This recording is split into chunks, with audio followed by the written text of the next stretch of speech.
Hello chess folks, welcome back, and today's video is simply going to be an epic version on the path to improve your chess.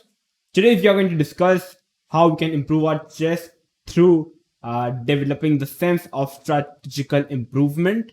We are going to discuss an instructive game played between Vasilin Topalov versus Levon Aronian. The game is from the YKMZ 2009. The game is 2006, and the game is very instructive, and I believe that after watching the game, your knowledge about the strategical thinking is simply going to be increased 100%. It's going to be an extremely critical video for chess improvement purposes. So till then, stay tuned and keep watching One Shot Chess. So Vasilin Topalov with the white pieces starts with 1d4. And Levon Aronian with the black pieces replied with knight f6. c4, e6, knight f3, and here we have b6. Levon Aronian decided to play the Queen's Indian defense, which is a very solid structure. g3, bishop to a6, b3 defending the c4 pawn, bishop b4 check, bishop d2, bishop b7, bishop g2.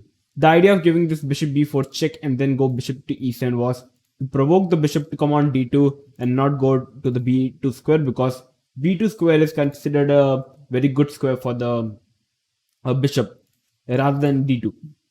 So here after bishop g2 we have c6, stopping all the discoveries. c6, the idea is to play d5, bishop to c3, d5, knight to e5, knight to d7, knight f to d7. You can't play knight b d7 because the c6 is simply falling. So you must play knight f to d7, takes, knight to d2. Short castle, knight f6, e4, trying to open up the position.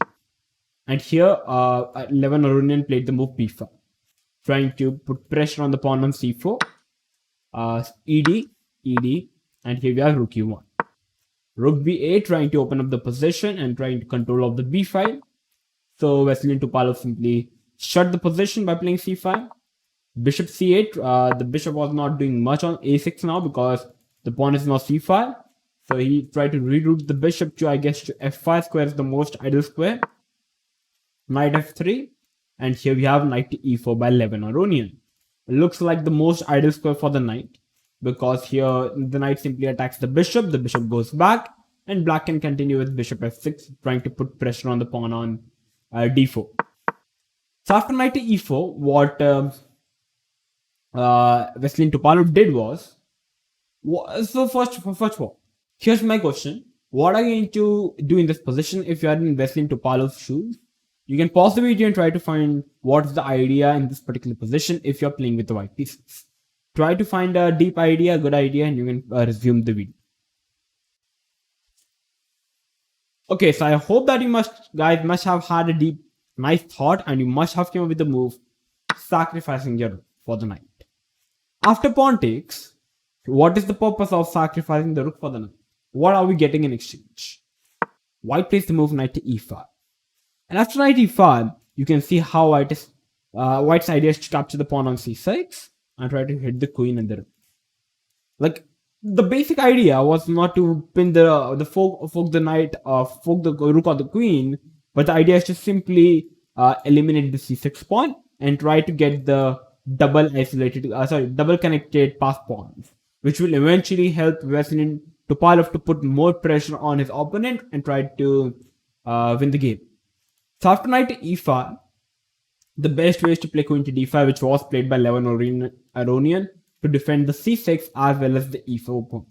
You can play the move bishop b7, trying to protect the c6 pawn, but it's a very passive way to defend it because now e4 is going to fall, followed by c6 is falling, so you must protect, and here comes queen f3, trying to put more pressure on the pawn, and the black is extremely passive. If you try to attack the knight, here comes queen h5. Threatening mate, you must push, and here comes takes. And eventually it's a mate.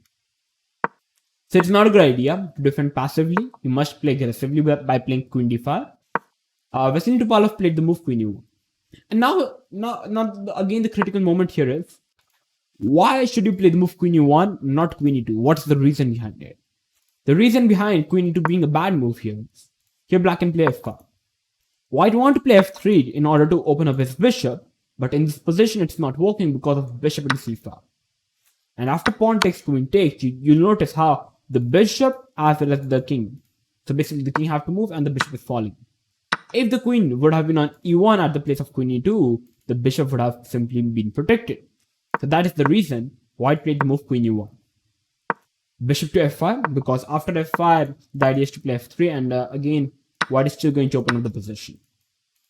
And c6 is going to fall. So bishop f5, and here comes the move g4. Asking the bishop goes back, and here comes the move f3, trying to attack the pawn. And here, black pushed the pawn to b4, hitting the bishop. White first captured the pawn, because if you try to capture the pawn, the c6 is falling, and I guess it's not a good idea if you allow your opponent to give two connected passed pawns. That's the reason black pushed the pawn, pawn takes, queen here, and bishop b2.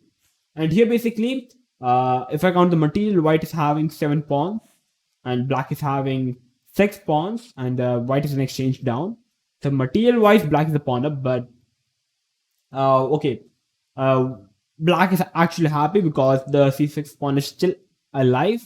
It's not yet attacked, it's not yet eliminated. But once the c6 pawn is eliminated, the game is going to shift into white's hand. So after bishop b2, black played the move bishop f6. And here, Vasilin Topalov again changed the dynamic of the position by sacrificing the knight. Queen takes, and here comes the move e5. Hitting the queen and trying to grab the piece back, which exactly happened. And here, Vasilin Topalov captured the piece, and now he successfully have the two connected passed pawns. Rook attacking the queen, queen moves to f1, and as now white is having two connected passed pawns, white would love to trade out the queens. Because once the queen are traded off the board, white is very, very comfortable. White is having two connected passed pawns, two bishops, the position is extremely opened up, and the white is very comfortable. So what black did was, black played the move queen e2. The point here is, if white will trade the queens, hitting the bishop c1, check, and here the position is foldable. Black have got his own counterplay, and now the position is complex, but it's not winning for white. So here white came up with a beautiful move, which is queen to f2. The point of queen f2 here is, after takes, the idea is to basically not stopping the rook penetration into white's camp, and now the idea is to simply push the pawns and win the game.